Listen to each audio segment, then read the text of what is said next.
lo humilde que era, y siempre con alegría y el sentido de humor, eso era.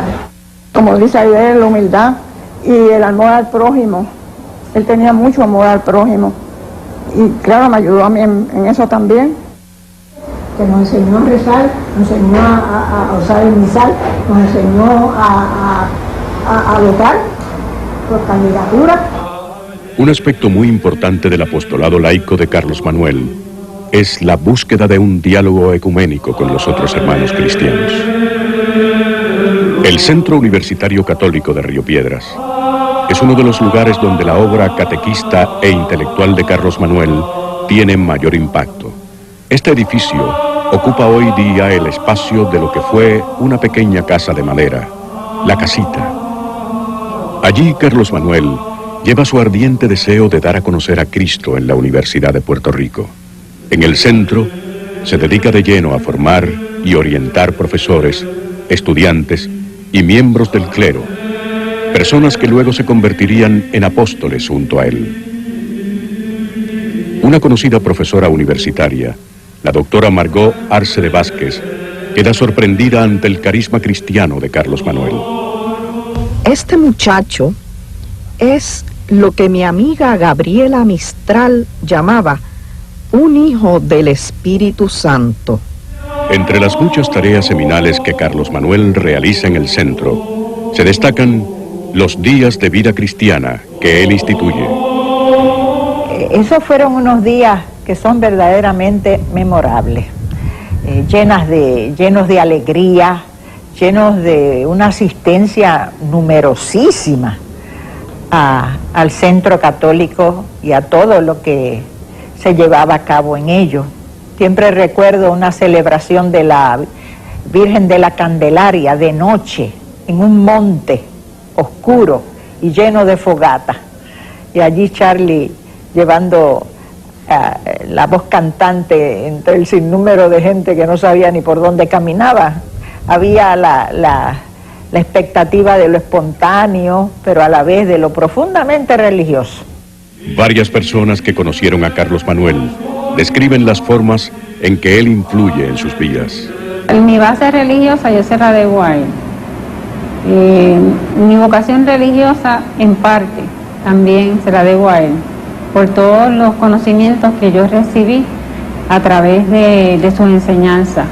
Yo sospecho que toda la religiosidad de mi vida ha estado seriamente afectada por nuestro diálogo continuo desde que abrí los ojos al mundo hasta que dejé el hogar para unirme a los benedictinos cuando tenga 34 años. Él tendría entonces 38 años. Su apostolado laico no se limita, sin embargo, a su trabajo en el centro. Visita diferentes pueblos de la isla, dictando conferencias y charlando con grupos religiosos y laicos. En su pueblo natal, Caguas, organiza un círculo de estudios de liturgia. Allí mismo funda el coro parroquial Te Deum Laudamus. Sus dotes de intelectual del cristianismo lo llevan a investigar temas bíblicos, traducir del inglés al español varios libros claves de la fe católica y las publicaciones de folletos como Liturgia y Cultura Cristiana. Él se nutrió de todo lo que tenía la iglesia, de toda la doctrina, y se autodidacta en todo ese conocimiento, profundizó a tal grado que todavía no logra determinar cómo fue que él llegó a profundizar de tal manera que vivió plenamente lo que él exponía en teología, en liturgia, en moral, en catequesis. Una de las luchas más arduas que libra y gana Carlos Manuel en su vida es la renovación litúrgica de su iglesia.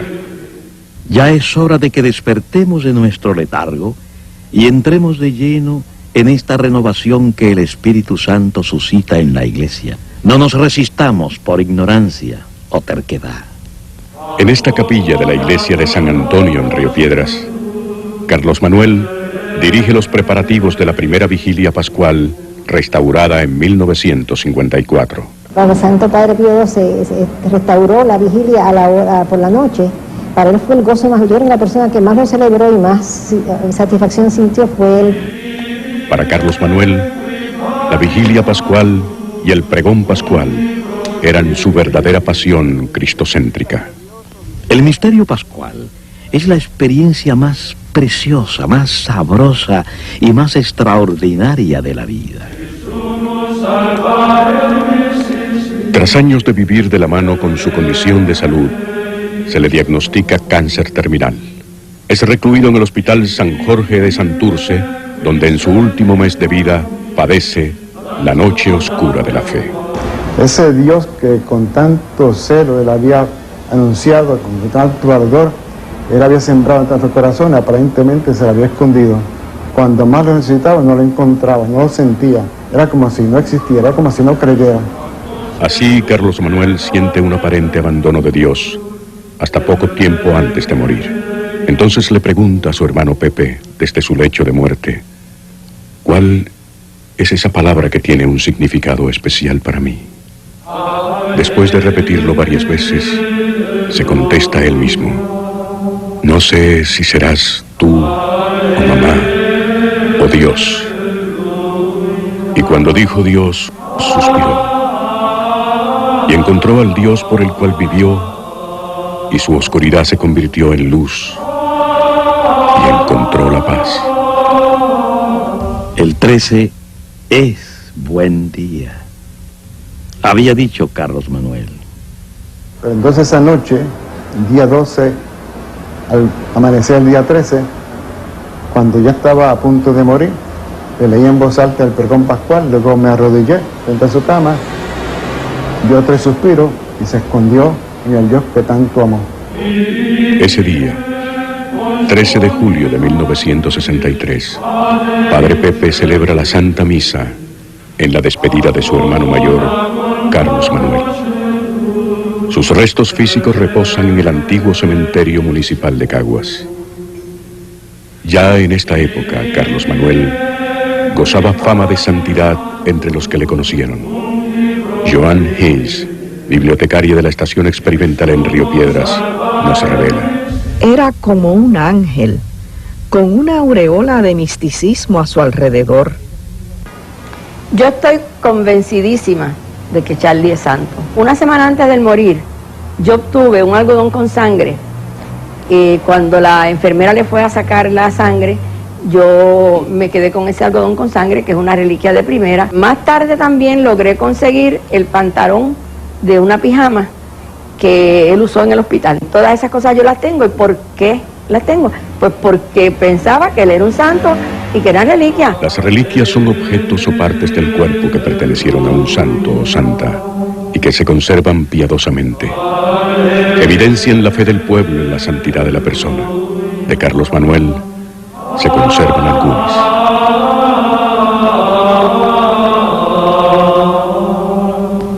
Así vive Carlos Manuel, dejando semillas de su obra cristocéntrica entre sus familiares, su grupo de Caguas y el del Centro Universitario Católico de Río Piedras.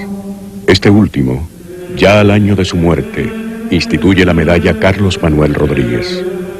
Se otorga a la persona que el grupo considere que haya aportado significativamente a la difusión y conocimiento de la Sagrada Liturgia o al proceso de canonización de Carlos Manuel. Algunos de los miembros del grupo universitario de aquel entonces constituyen ahora el círculo que promueve su causa. A finales de 1987 iniciamos las labores que podríamos llamar de fondo hacia el proceso en que estamos ocupados.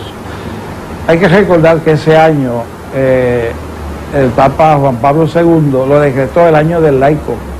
El proceso como tal no se inicia hasta el 92, porque todos esos 5 años requieren de toda una serie de estudios, una serie de recopilación de datos, de manera que entonces se pide oficialmente que se abra mediante un decreto el proceso que lleva a la beatificación y después a la canonización. Un proceso de canonización comprende 3 etapas. Primero, la proclamación de venerable, en cuya etapa la Iglesia reconoce que el candidato vivió todas las virtudes en grado heroico. Segundo, la beatificación. Y tercero, la canonización. Para cada una de estas 2 últimas etapas, la Iglesia requiere un milagro. El proceso se inicia en la diócesis del candidato y luego continúa en la Santa Sede. Al final del proceso, es el Santo Padre quien refrenda la canonización. En el Puerto Rico de hoy, hacen falta modelos de compromiso serio, de entrega a Dios y al prójimo, y de una transparente alegría de vivir. La Iglesia ha reconocido que en Charlie se ha dado el espíritu de Jesucristo juntamente con las virtudes humanas y las virtudes específicamente cristianas, la fe, la esperanza, la caridad infundidas en el bautismo, de una forma heroica. La causa por la canonización de Carlos Manuel cuenta con el respaldo de la Iglesia en pleno. La causa de la canonización de Charlie Rodríguez tiene el endoso de toda la Conferencia Episcopal.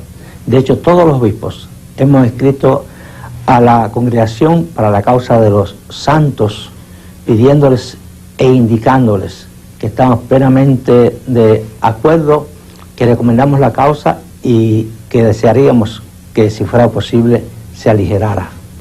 La fe del pueblo que le pide favores a Dios por la intercesión de Carlos Manuel va en aumento. Se reciben muchos testimonios, algunos de los cuales se publican mensualmente en el semanario católico El Visitante. René, un muchacho joven de Sidra, que estuvo allí durante más de 3 meses, y yo le vi en coma, durante muchos meses en coma, y su mamá y su papá rezaban muchísimo a Charlie Rodríguez todos los días, lloraban y rezaban, hasta que un día, misteriosamente, abrió los ojos y al poco tiempo salió del hospital. Me escribió una carta desde Nueva York, una fotografía, caminando por Nueva York, y fue un cambio profundo. Le faltaban unos meses para graduarse de ingeniero, y ahora es feliz y está feliz y contenta, y llegó un día a mi capilla ya completamente curado. Un sencillo hombre de Caguas, con el paso de los años, se convierte, en palabras del padre Mario Mesa, en un héroe moral, superior a cualquier otra heroicidad, ya que es obra del Espíritu Santo. Un héroe sobrehumano que entendió a cabalidad la trascendencia a la que hemos sido llamados. Hemos sido creados para la vida, hemos sido redimidos para la vida, y estamos destinados a vivir eternamente.